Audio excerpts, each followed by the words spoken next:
아마샤는 그의 아버지 요아스에 이어서 왕위에 오르게 되었습니다. 이 역대기를 쓴 역사가는 25장 2절에서 아마샤를 향하여 이런 평가를 내립니다. 그는 주님 보시기에 올바른 일을 행하였으나 마음을 다하여 하진 않았다. 아마샤를 올바른 일은 한 사람이지만 그렇다고 마음을 다한 사람은 아니라고 그렇게 평가를 하고 있습니다. 그의 아버지 요아스도 마찬가지의 사람이었습니다. 처음에는 하나님 말씀에 순종하고 하나님을 따라가려고 하던 그런 왕이었지만 점차 그가 변질되어져 가면서 나중에는 그의 인생이 암살을 당하는 것으로 인생을 마감하게 됩니다. 이런 아버지의 모습을 보았던 아마샤에게 있어서 요아스, 그의 아버지는 아주 좋은 교훈이었습니다. 하나님을 따르는 것과 따르지 않는 것을 분명하게 보여주는 교훈이었습니다. 아마샤는 에돔과의 전쟁을 준비하며 자국에 있는 사람들을 모으는 것과 더불어서 북왕국 이스라엘에도 100달란트를 주면서 용감한 군인 10만 명을, 말 그대로 용병을 이렇게 좀 불러드립니다. 그러나 이 당시 북이스라엘의 상황은 여전히 여로보암의 죄에서 떠나지 않은 상태였습니다. 하나님께서 기뻐하지 않는 일들, 우상을 숭배하는 등등의 여러 일들을 계속 일삼고 있는 모습 그대로였습니다. 하나님이 보시기에 여전히 악을 행하는 그 모습 그대로, 이런 배경에서 에돔과의 전쟁을 앞둔 상황에서 하나님은 이름도 없는 선지자를 한 사람 보내셔서 이 아마샤에게 말씀을 하고 계시는 장면이 오늘이 25장 5절부터 10절 안에서의 장면입니다. 처음으로 기도하고 싶은 것은 사람을 의지하지 말고 우리가 하나님을 의지하자는 것입니다. 사람이나 나의 계획을 의지하지 말고 오직 하나님을 의지하자는 겁니다. 7절과 8절에 그러나 어떤 하나님의 사람이 아마샤에게 가서 말하였다. 임금님께서는 이스라엘 군대를 데리고 가지 마십시오. 주님께서는 북왕국 이스라엘 곧 에브라임 자손과 함께 계시지 않으십니다. 그런데도 임금님께서 북이스라엘 군대를 데리고 출동하시거든 힘써 싸워보십시오. 하나님께서는 임금님이 대적들 앞에서 엎어지게 하실 것입니다. 하나님께서는 임금님을 이기게도 하실 수 있고 지게도 하실 수 있습니다 라고 탐대에 가서 이름 없는 한 선지자가 가서 이야기를 합니다. 하나님께서는 사람을 막 모아가면서 그렇게 에돔과의 전쟁을 준비하던 아마샤에게 이 이름조차 나오지 않는 선지자를 보내셔서 중요한 메시지를 전하시는데, 이 전쟁의 승리는 사람의 숫자, 어떤 군대의 조직에 달려있지 않고 오직 하나님의 손에 달려있다라고 이야기합니다. 하나님을 통해 이길 수도 있고 질 수도 있는 것이라고 그렇게 이야기합니다. 아마샤는 전쟁에서 이기고 싶어서 굳이 100달란트를 들여서 북이스라엘에 있는 군대 10만 명까지 불러놓은 상태인데 갑자기 어느 한 사람이 나타나서 아마샤에게 이거 하나님 손에 달린 일이다 그렇게 이야기를 하고 있는 것이죠. 하나님은 하나님을 떠난 사람, 죄악에 거주하는 사람을 통해서 절대 일하시지 않는다는 원리를 그대로 보여주고 계시는 것입니다. 북이스라엘 병들어 있고 죄악에 가득한 그 땅에 있는 사람들을 통해서 하나님이 일하시지 않겠다는 것을 보여주고 계시는 겁니다. 그러면서 우리에게 분명하게 알려주시는 것은 전쟁이 결코 우리의 손, 사람의 손에 있지 않고 하나님의 손에 있는 것임을, 하나님이 전쟁의 주관자이심을 그렇게 알려주고 계시는 것이죠. 아마 당시에 아마샤의 마음 같아서 이런 마음이었을 겁니다. 이제 어느 정도 유다의 국력도 튼튼해졌고 거기에다가 다른 군대까지 합세한다면 당시에 이 에돔 땅은 군사나 정치나 경제 여러 가지로 매우 핵심적인 위치에 있었던 땅이거든요. 그래서 그 땅만 차지한다면 정말 이 유다가 정말 더 큰 힘을 가질 수 있겠다 그 생각을 했었을 것입니다. 그러니 자신이 할 수 있는, 아마샤가 할 수 있는 가장 완벽한 계획, 가장 확실한 계획은 자신들의 군대를 완벽하게 세우고 용병까지 세워서 에돔을 격파하는 것, 거기에 있었던 것입니다. 그렇지만 하나님의 계획은 그렇지가 않으셨습니다. 하나님은 불의한 사람들까지 와서 그 전쟁을 치르는 것을 원치 않으셨던 것입니다. 그런데 이 아마샤의 모습을 보면서 우리의 모습과 왜 이렇게 똑같아 보이는지 모르겠습니다. 우리도 인생을 스스로 대비하고 그렇게 살아가기를 즐겨하죠. 내 인생을 내가 다 책임질 수 있을 것처럼 어떤 보호장치를 스스로 다 만들어 놓고 가장 확실한 방법이야, 가장 완벽한 방법이야, 이렇게 여기면서 살아갈 때가 너무나 많이 있습니다. 근데 사랑하는 여러분, 예를 들어서 보험이 진짜 우리의 모든 인생을 다 책임져 주시던가요? 아니면 크게 모아놓은 적금들이 우리의 인생을 아주 가장 완벽할 정도로 지켜주시던가요? 아니면 세상의 방법으로 이룬 성공이라는 타이틀이 우리를 완벽하게 보호해주고 세워져 가 주시던가요? 주님과의 적정한 관계만 만들어 놓고 내 힘으로 살 방법을 만들었을 때 그것이 가장 완벽한 대안이었던 적이 혹시 사랑하는 성도님들의 삶 가운데 있으셨던가요? 다 그런 계획들 만들고 살다가 실패하기도 하고 아픔을 경험하기도 하죠. 이거 가장 완벽해, 이게 가장 확실한 방법이야, 이게 내 인생의 모든 것을 다 책임져 줄 수 있어라고 생각했던 일들이 사실 가장 완벽하지 않을 때가 너무나 많은 것을 우리는 삶 가운데 많이 경험하며 살았습니다. 사랑하는 여러분, 그러나 이 보험이나 저축 이런 것들, 우리가 어떤 인생을 대비하는 일들이 허무하고 소용없는 이야기라 말씀드리는 것은 아닙니다. 매우 소중하죠. 또 중요한 일이기도 합니다. 내가 스스로 세상을 살아갈 힘을 키우는 것 소중하지요. 웨슬리 목사님도 저축을 하고 그것을 잘 흘려보내고 잘 모아두고 하라고 그렇게 이야기를 하셨어요. 그러한 것들이 나쁜 것이 아닙니다. 다만 그런 것들을 더 의지해서 하나님을 잃어버린다면, 하나님이 뒷순위로 밀려나게 된다면 그것은 우리 삶 가운데 심각한 문제가 되어지는 것입니다. 세상에 있는 방법들로 보호장치를 마련해 두는 것에 더 애쓰고 신경 쓰느라 하나님의 순위가 점점점 뒤로 밀려난다면 그건 우리 영적인 삶에 있어서 굉장히 심각한 타격을 입혀주는 것이기도 합니다. 아마샤는 본인이 세운 계획이 가장 완벽한 계획이라고 여겼을 거예요. 그러나 그때 하나님의 사람이 그에게 사람이 세운 계획이 완벽하지 않음을 말씀해 주고 있는 것입니다. 사람이 세운 일들이 가장 완벽하지 않아. 아마샤 왕, 지금 이 일이 완전하지 않습니다. 지금 완벽하지 않습니다. 하나님은 오늘 그 음성을 동일하게 저와 여러분들에게도 들려주고 계세요. 사람을 의지하지 말고 하나님을 의지해야 한다는 그 분명한 말씀을 우리에게 주고 계십니다. 우리의 인생의 모든 일들이 우리 손에 달려있지 않고 하나님 손에 달려 있습니다. 하나님을 의지하지 않고 내 계획이나 사람을 의지한다면 우리는 영적인 방황을 할 수밖에 없는 것이죠. 우리 예수님의 사람 제자훈련 책에 보면 한 목사님의 귀한 고백이 나와 있는 것을 보게 됩니다. 그리고 그 고백이 이번 설교를 준비하면서 제 마음속에서 계속해서 떠오르더라고요. 집회 중에 담임 목사님이셨던 이 목사님이 가지고 계시던 통장을 헌금하셨답니다. 통장을 열어보니까 통장에 잔액이 1,000만 원 정도 되어지는 아주 큰 돈이 들어 있으셨대요.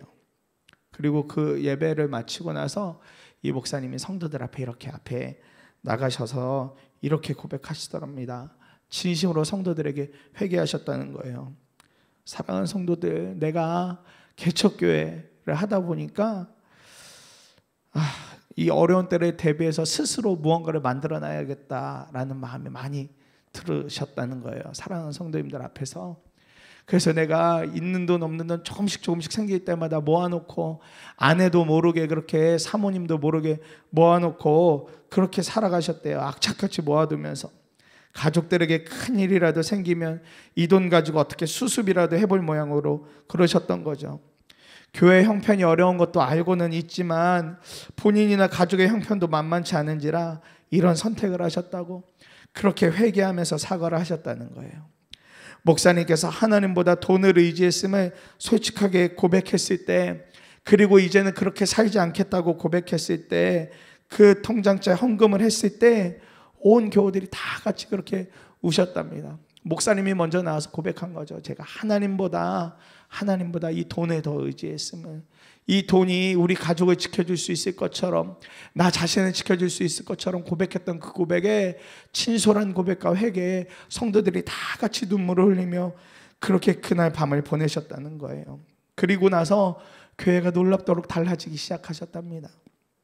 목사님의 회개를 본 교우들이 물심양면으로 교회를 위해서 헌신하면서 그동안 교회를 누르던 여러 재정의 문제들이 해결되어지는 것을 경험했노라고 그 적혀져 있는 그 간증을 볼 때마다 그렇지 목회자로 살아가면서도 돈을 의지하고 하나님보다 세상의 방법을 의지할 때가 있지.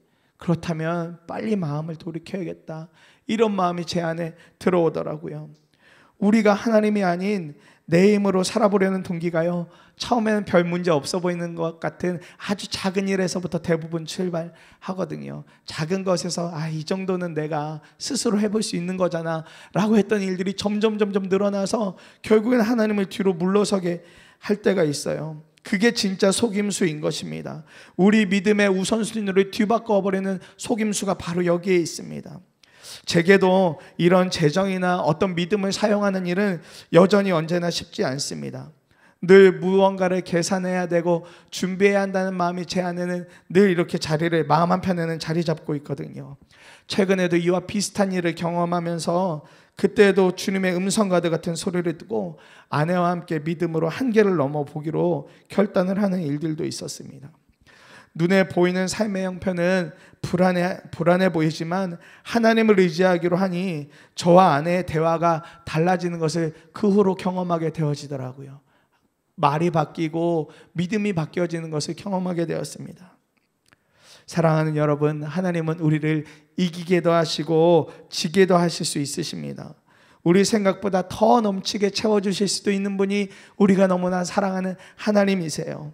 우리의 계획은 그래서 완벽하지 않습니다. 완전하지도 않고요. 그러나 우리가 하나님을 믿음으로 붙들고 바라보게 될 때에 하나님은 우리의 중심을 보시고 분명한 은혜를 주십니다. 우리의 모든 삶이 하나님께 달려있음을 붙들고 간절히 기도하는 이 아침 되기를 축복하며 소망합니다. 두 번째로 기도하고 싶은 것은 이러한 믿음으로 살아가는 사람, 그러한 사람에게는 주님께 드리는 순종이 있는데 그 순종에는 반드시 대가가 따른다는 겁니다. 믿음으로 살아가고 순종하다 보면 반드시 대가가 따른다. 9절과 10절에 아마샤가 하나님의 사람에게 물었다. 북이스라엘 군인을 고용하느라고 지불한 100달란트는 어떻게 하면 좋겠습니까? 하나님의 사람이 대답하였다. 주님께서는 그것보다 더 많은 것을 임금께 주실 수 있습니다. 그래서 아마샤는 에브라임에서 온 군인들을 그들의 고향으로 돌려보냈다. 그들은 유다 사람에 대하여 몹시 불쾌하게 생각하면서 고향으로 돌아갔다. 하나님의 사람의 이야기를 듣고 질문을 이어가던 아마샤는 일단 이 일에 대하여 하나님 말씀에 순종하기로 결단을 합니다. 아마샤에게 이 100달란트가 결코 작은 돈은 아니었습니다. 오늘날로 환산해 본다면 이게 약 1,300억 원 정도 되는 돈이거든요. 100달란트가 결코 작은 돈이 아닙니다. 뭐 1,000원, 10,000원 수준이 아니라 현재 통용되어지는 걸로 환산해 보면 거의 1,300억 원 정도 되는 매우 큰 돈입니다. 그러나 하나님의 사람의 말을 듣고 아마샤가 그 결정을 따르기로 결정을 한 것이죠. 이때 돌아가던 이 이스라엘 사람들의 반응이 몹시 불쾌하게 생각했다라고 말씀이 나옵니다. 전쟁을 하지도 않고 돌아가면서 돈을 이들은 받아서 가는 거지만 그럼에도 불구하고 이들의 반응이 시원치 않은 것을 보게 됩니다. 이런 상황들을 보았을 때 또 그들이 이후의 장면에 보면 유다 사람들의 것을 약탈하고 빼앗는 일들이 나타나거든요. 이런 것들을 봤을 때 이 이스라엘 군대에게 있어서 100달란트가 전체적인 목적이 아니라 그보다 더 큰 목적, 불순한 의도가 있었음을 보게 되어지기도 합니다. 이렇게 불의한 사람들을 하나님은 함께 전쟁에 참여시키지 아니하시고 그냥 돌려보내신 겁니다. 이 불의한 사람들을 통해서 이 전쟁에서 승리를 가져오시지 않고 오직 하나님의 방법으로만 전쟁의 승리를 가져오기 위해서 하나님이 이런 불의한 사람들을 돌려보내신 것이죠. 유다로 보고 아마샤로 본다면 엄청난 폭이었지만 하나님은 아주 정확하게 모든 상황을 보고 계셨던 것입니다. 하나님을 붙들기 위해서 우리는 때때로 시간도 재정도 편안함도 포기해야 하는 경우가 있습니다. 이것이 믿음의 기회비용이겠지요. 믿음의 기회비용. 우리가 하나님을 더 따르기 위해서 우리 삶의 어떤 부분을 포기하는 것, 믿음의 기회비용이겠다 싶습니다. 요즘 사랑하는 성도님들, 어떤 믿음의 기회비용을 드리고 계신가요? 하나님을 더 붙들기 위해서 세상에 어떤 것을 포기하면서 살고 계십니까? 적어도 오늘 아침에 나오는 성도님들은 어제 저녁에 좀 더 누리고 싶은 스케줄이나 오늘 이 아침에 단잠을 포기하는 기회비용을 통하여 하나님을 붙드신 분들이십니다. 바로 이 감각으로 우리가 살아가는 것입니다. 우리가 하나님 앞에 살아갈 때 뭐 엄청난 순종, 엄청난 어떤 일들을 하는 거 아니라 바로 이 새벽에 일어나는 이러한 감각, 하나님께 시간을 조금 더 드려봐야지, 하나님 앞에 조금 더 내 마음을 드려봐야지 하는 이 감각과 이 마음으로 세상을 살아가 보는 것입니다. 믿음을 지키기 위해 드리는 기회비용을 너무 크게 생각하지 마세요. 작은 것에서부터 하나씩 우리의 마음을 주님께 한번 드려보는 것입니다. 이런 것들이 쌓여져서 더 많은 것들, 더 큰 것들을 우리 삶 가운데 결단해 볼 수 있는 것이죠. 청년 목회할 때 너무 귀한 친구를 한 명 보게 되었습니다. 이 친구가 종합검진센터 같은 그런 건강 검진해 주는 곳에서 일하는 친구였는데 매일같이 하루도 빠짐없이 새벽 예배를 나오는 겁니다. 솔직히 젊은이 교회에 있을 때는 좀 피곤하면 하루씩 새벽 예배를 저도 그냥 넘어가고 그랬던 적이 있었거든요. 그런데 이 친구는 정말 1년 내내, 심지어 명절에 사역자들도 명절 새러 가서 안 나오는 그날에도 그렇게 나와서 매일같이 새벽에 나오는 친구가 한 명 있었습니다. 당시 젊은이 교회 새벽 예배가 오전 6시에 시작이 되어졌어요. 그래서 사역자들이 예배를 위해서 먼저 기도하는 시간이 있어서 나오는 시간이 5시 40분이었는데 이 친구는 늘 보면 저희보다 먼저 나와서 본당에서 불도 켜지지 않고 음악도 나오지 않는데 한 5시 10분, 5시 20분이면 먼저 나와서 그렇게 기도를 하고 있는 친구였습니다. 처음에는 그냥 대단하다, 아침잠이 별로 없나 보다, 아니면 좀 신기하다, 이런 마음을 많이 갖고 있었는데 이 친구하고 이야기를 나누다 보니까 이 친구의 직업 특성상 오전 7시까지는 출근을 해야 되는 거예요. 그래야 본인 하루 일들을 그렇게 해갈 수 있어서 오전 7시까지는 7시 이전에는 도착을 해야 되는 겁니다. 그러니까 너무 이 친구가 새벽 시간이 안타까운 거예요. 말씀만 듣고 막 급하게 나가야 되니까 기도할 시간이 없어서. 그래서 이 친구가 결단을 한 겁니다. 새벽이 아니면 도저히 기도할 시간이 없으니까 그럼 일찍 나가자. 남들보다 일찍 나가서 먼저 기도하고 말씀 끝나면 빨리 출근해서 또 하루를 살자, 이런 결단을 한 겁니다. 청년이니까 여러 개인 시간들도 있고 사실 잠도 좀 많이 자고 싶을 텐데 선택을 달리 한 겁니다. 하나님은 더 붙들기로, 하나님을 더 사랑함으로 하루를 시작해 보기로 그렇게 청년이 삶을 완전히 바꾼 거예요. 그런데 이 친구가 자매입니다. 자매인데 아침에 출근까지 해야 되는데 그냥 나올 수 없잖아요. 그래도 머리라도 좀 감고 얼굴에 이렇게 간단하게 화장이라도 하고 나오려면 몇 시에 일어나냐고 물어봤더니 4시, 4시 반 이렇게 일어나서 준비하고 또 교회까지 이동하는 시간이 있으니까 그렇게 하고 나온다는 겁니다. 그렇게 해서 나와서 1시간 좀 안 되게 먼저 기도하고 그렇게 하나님과 독대하며 은혜를 누리고 하나님을 더 붙들기 위해서 잠을 좀 포기하고 그렇게 본인의 믿음 생활을 지켜나가더라고요. 잠과 본인이 좀 더 누리고 싶은 시간을 포기하고 예배에 나오는 이 모습을 보면서 참 많은 도전이 되고 그때 당시엔 너무 제 모습이 부끄러워 보이기도 했었습니다. 저희도 새벽에 그런 분들이 계세요. 일찍 나와서 먼저 기도하고 또 직장으로 가시는 분들도 있고 또 멀리서 오셔서 다시 이곳을 찍고 다시 또 먼 곳으로 출근하시는 분들도 계십니다. 이런 분들이 그냥 새벽에 나와서 보고 있는 것 자체가 얼마나 감동이고 얼마나 큰 은혜인지 모릅니다. 다들 바쁜 삶을 살면서 하나님을 붙들기 위해 편안함을 포기해가면서 그렇게 믿음 생활 이어가시는 분들의 모습을 보면 참 도전이 됩니다. 그런데 저희도 그렇게 도전이 되고 기쁜데 하나님은 얼마나 기쁘실까요? 하나님을 더 붙들기 위해서, 하나님을 더 의지하기 위해서 나오시는 분들, 그들이 드릴 수 있는 정말 그 마음의 순전함, 그걸 보신 하나님은 얼마나 더 기쁘시겠습니까? 하나님을 붙들기 위해 무언가 하나라도 포기해 본 분들은 분명 믿음의 눈이 열려지게 됩니다. 하나님을 더 사랑하는 믿음의 눈이 열려지고 하나님을 더 간절히 찾게 되는 믿음의 눈이 열려지고 하나님밖에 답이 없음을 알게 되는 믿음의 눈이 열려지게 됩니다. 지금 이 순종이 얼마나 큰 은혜인가를 보게 되어지는 것이죠. 오늘 저와 여러분들의 삶에서 이런 믿음의 순종을 해야 할 영역들이 있습니다. 하나님을 더 사랑하기 위해서, 하나님을 더 붙들기 위해서, 하나님과 더 깊이 교제하기 위해서 우리 삶 속에서 실제적으로 포기해야 될 영역들이 있습니다. 스마트폰을 좀 포기해야 될 수도 있습니다. 스마트폰 보는 것을 좀 포기하고 하나님 앞에 나아가 볼 수도 있을 것이고요. 개인적인 여가 시간을 좀 포기해야 할 수도 있습니다. 때로는 편안하고 길게 자고 싶은 잠을 포기해야 할 수도 있고요. 자녀에게 좀 더 해주고 싶은 것을 때때로 포기해야 할 때도 있습니다. 여러 시간과 편안함과 재정들을 좀 포기해야 할 수도 있을 것입니다. 그러나 하나님은 오늘 분명하게 우리에게 말씀해 주세요. 그러한 믿음의 결단을 하는 우리에게 이렇게 말씀하십니다. 주님께서는 그것보다 더 많은 것을 주실 수 있는 분이시라고요. 아멘입니다. 주님을 붙들기로 한 순종의 믿음이 우리의 삶을 주님께로 더 가까이 이끌고 가주십니다. 주님께 마음을 드리기로 결단한 분들에게 더 주님이 마음이 닿게 해주세요.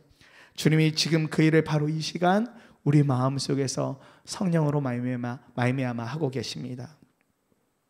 아마샤가 하나님의 말씀에 순종한 결과는 오늘 말씀 바로 뒤에 나오는데 11절에 용기를 내어 그가 출병했다 이야기합니다. 그리고 하나님께서 승리를 거두게 해 주십니다. 그런 은혜를 경험하게 됩니다. 주님의 말씀을 분명하게 듣고 순종하는 대가 지불이 지금 당장은 엄청 커 보일 수도 있습니다. 그러나 하나님은 아마샤와 유다를 통해 보여주신 것처럼 그 대가보다 더 큰 은혜를 부어주실 수 있는 분이심을 우리가 이 아침에 간절히 붙들기를 소망합니다. 주님께 드리는 순종을 통하여 저와 여러분들의 삶 가운데 오직 하나님만이 하실 수 있는 일들에 대한 흔적이 남기를 원합니다. 그 흔적이 하나하나 쌓여가면서 우리가 주님과 더 깊은 교제를 누릴 수 있게 되어질 것입니다. 말씀을 마무리합니다. 우리가 정말 사람 아니고 내 계획 아니고 하나님만 의지하며 살아가야 되겠습니다. 그렇게 살아가다 보면 순종이 되어지는데 때때로 그 순종 뒤에는 대가 지불이 있습니다. 그런데 그거 어려워하지 말고 하나님께서 그 순종 뒤에 이기게 하실 승리, 완전하게 보여주실 은혜를 기대하면서 오늘도 힘있게 주님과 함께 승리하는 사랑하는 성도님들의 삶이 되시기를 간절히 축복합니다. 두 번 나누어서 함께 말씀 붙들고 기도하겠습니다. 첫 번째로 우리가 기도할 때